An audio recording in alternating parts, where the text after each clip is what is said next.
out there say, hey, hey, ho, ho, Donald Trump's got to go? Hey, hey, ho, ho, Donald Trump has got to go. Hey, hey, ho, ho, Donald Trump has got to go. Hey, hey, ho, ho, Donald Trump has got to go. Hey, hey, ho, ho, Donald Trump has got to go. I am very heartened to see so many people who have turned out today to reject hate and to stand for the democratic values that are the real reason this country is great.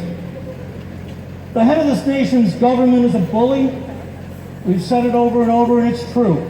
He's an egomaniac. He insults people based on their religion, country of birth, and disability. He treats women as commodities. He incites hatred. He was one of the first persons to be charged with racial discrimination under the Fair Housing Act. He has appointed cabinet secretaries who deny climate change, oppose a minimum wage, and do not believe in public education. He promises to destroy the progress we have made in healthcare, in large part because it's nicknamed Obamacare. He engages in rhetoric that we would not tolerate from our children.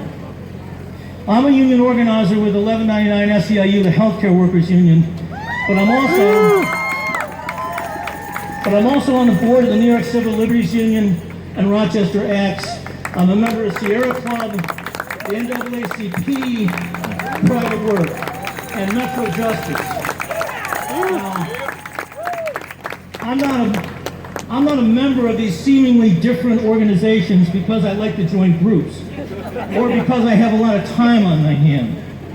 I'm a member because organizing workers, defending civil liberties, fighting for social justice through faith, protecting the environment, opposing racial and other forms of discrimination, and taking local action are all part of the same agenda for social and economic justice. Earlier this week, we celebrated the life of Dr. Martin Luther King, and I was reminded that Dr. King did not just fight racial discrimination. He opposed the immoral war in Vietnam. He organized against poverty and died while aiding striking workers in Memphis, Tennessee. He saw the bigger picture. He saw how these issues are interconnected, and we saw that again today. He said, injustice anywhere is a threat to justice everywhere. Injustice anywhere is a threat to justice everywhere. So my message here today is that we need to stick together like never before. We may come to our activism from different points of view. We may disagree on this point or that, but only our unity will carry the day. I'm encouraged that so many of our organizations have had record numbers of new volunteers since the election and record amounts of new donations. I am also encouraged as I've talked to people about how many of those participating in today's events and the events of the last 2 weeks have never joined a protest demonstration before, their first time. Right? If there is a hopeful sight, it is in the willingness of these new activists to join us and step forward. We have some rough days ahead of us.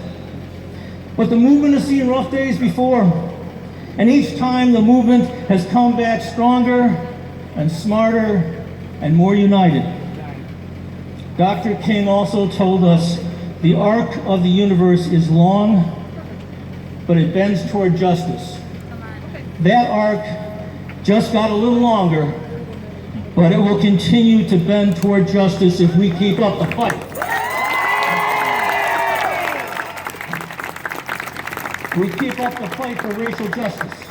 We keep up the fight for an end to discrimination, for a clean environment, and for universal health care. We keep up the fight for protecting Medicaid and Medicare and Social Security, for equal pay, for equal work, and yes, a $15 minimum wage.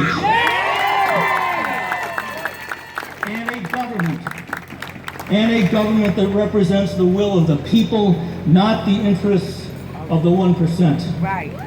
Today marks the beginning of a new phase of our struggle, but as that community organizer who became president said to us, yes, we can. Yes. Si se puede! Si se puede! Si se puede! Si se puede! Si se puede! Si se puede! Si se puede!